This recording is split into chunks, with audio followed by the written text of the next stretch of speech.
Hello, this is Victor and we're discussing today strategies that might help you.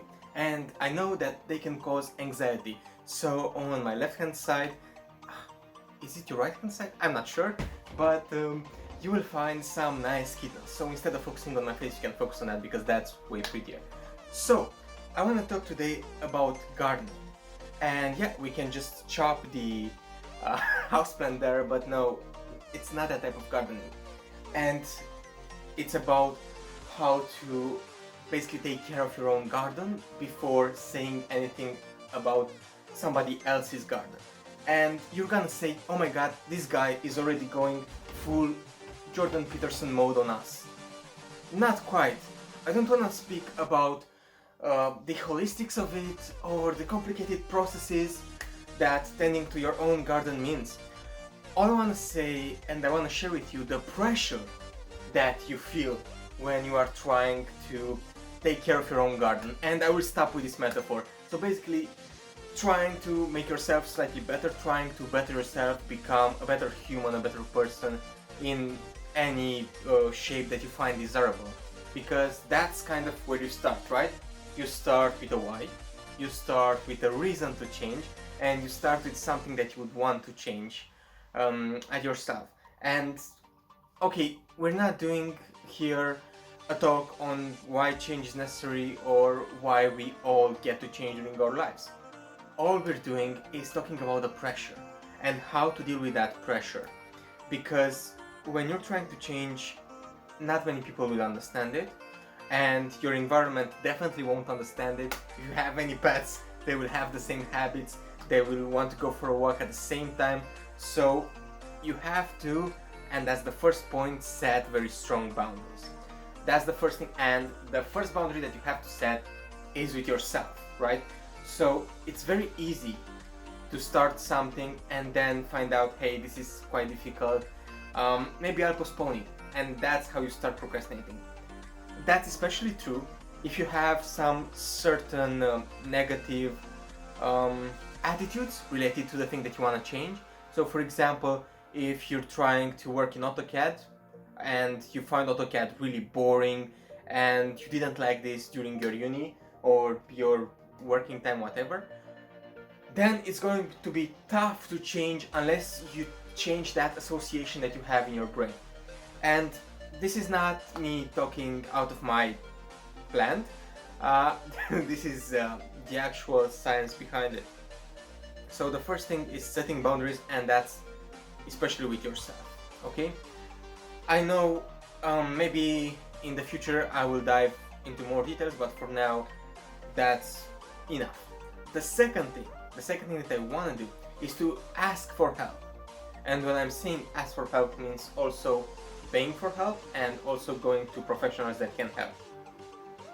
If I'm depressed, if I have a back pain, if I have an issue which I recognize that I might not be able to solve on my own, I found it to be way better to just try and find somebody with more experience, with more knowledge.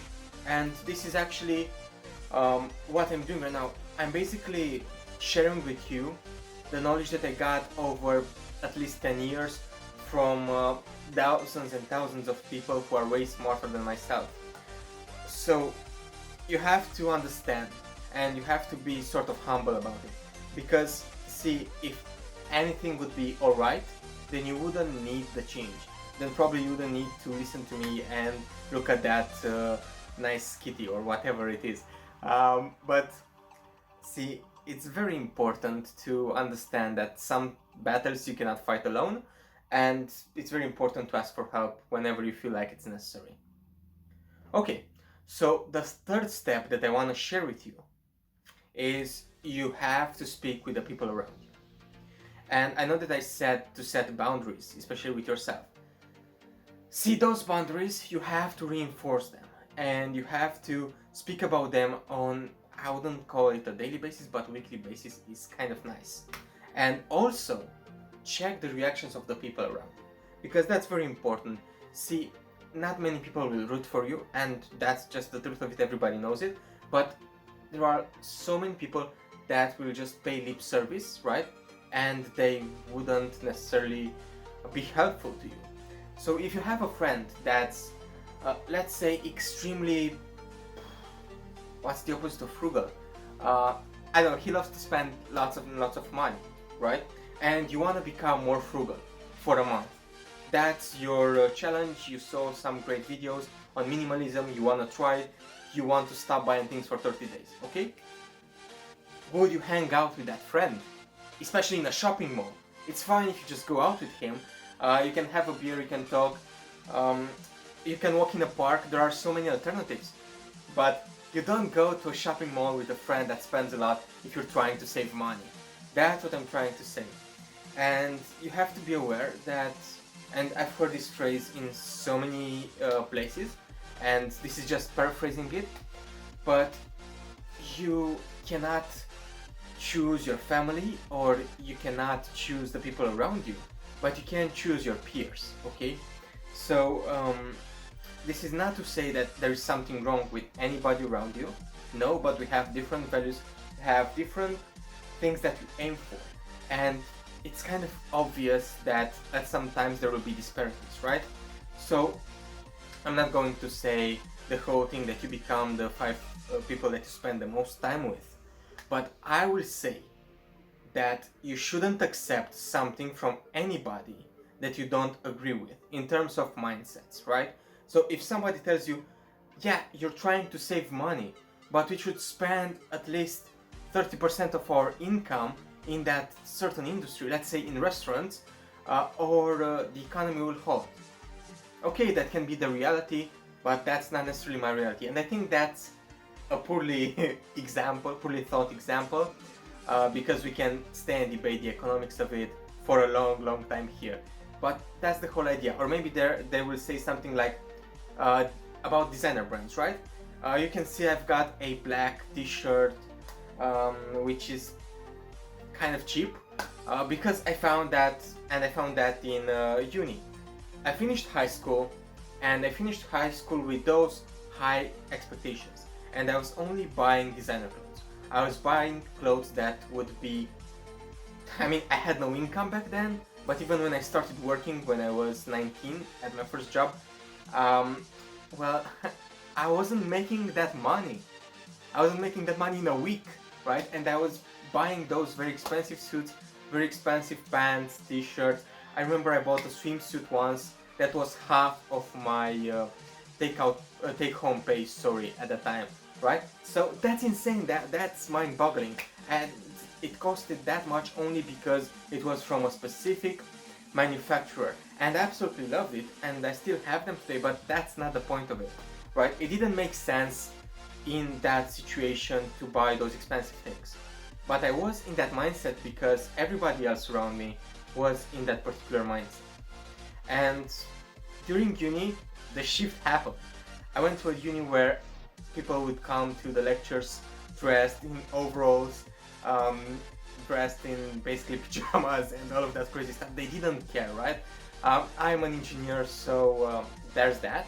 But people didn't care about how they dressed. And literally, it didn't matter how much something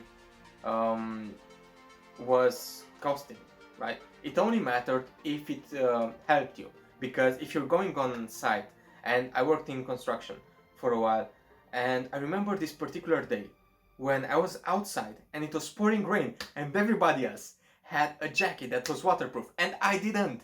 I was so silly, and I spent 6 hours in the British rain, and let me tell you, there is no love lost between me and that weather. So I couldn't wait to get home.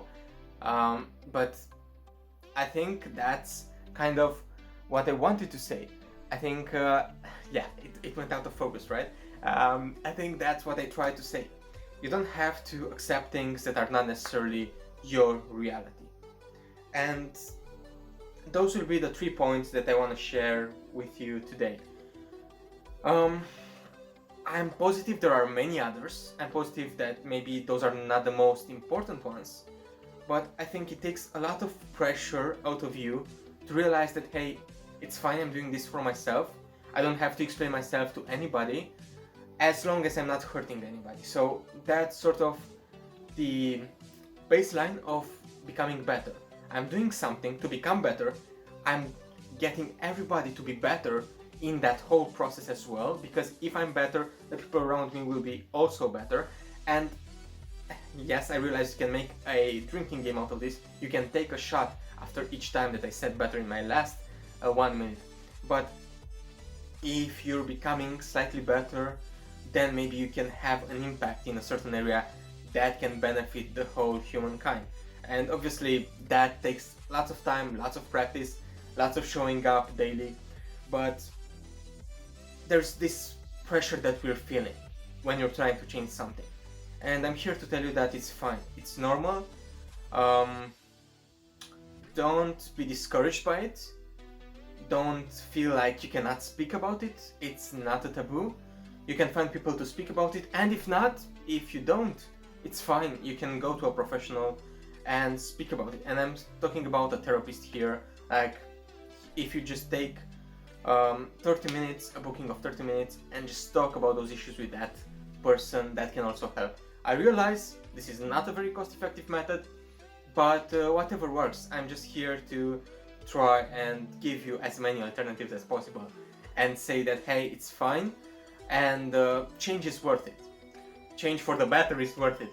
And unless we try to do that, there is a law in nature that makes everything decay. So probably this houseplant will be, I don't know, dust in 10 years. And that's how all things are. Eventually everything disappears, everything dissolves. So unless you're growing towards something else, you are not stagnating, you are declining. And I realize this is not a very positive statement to end with, but I think I spoke enough for my very first video. So thank you so much for listening to this. Let me know your thoughts on this. I know I'm using my hands a lot. I usually do that when I speak. Being for the first time in front of a camera, it's something weird and interesting, and I would love to hear your thoughts on it. Please let me know how can I improve and how can I make this better for you. If you need more structure, if you need me to speak slower, because I know I speak faster, or if I can add some more value in any other ways. Thank you so much for your feedback and for watching, and we'll see each other again soon.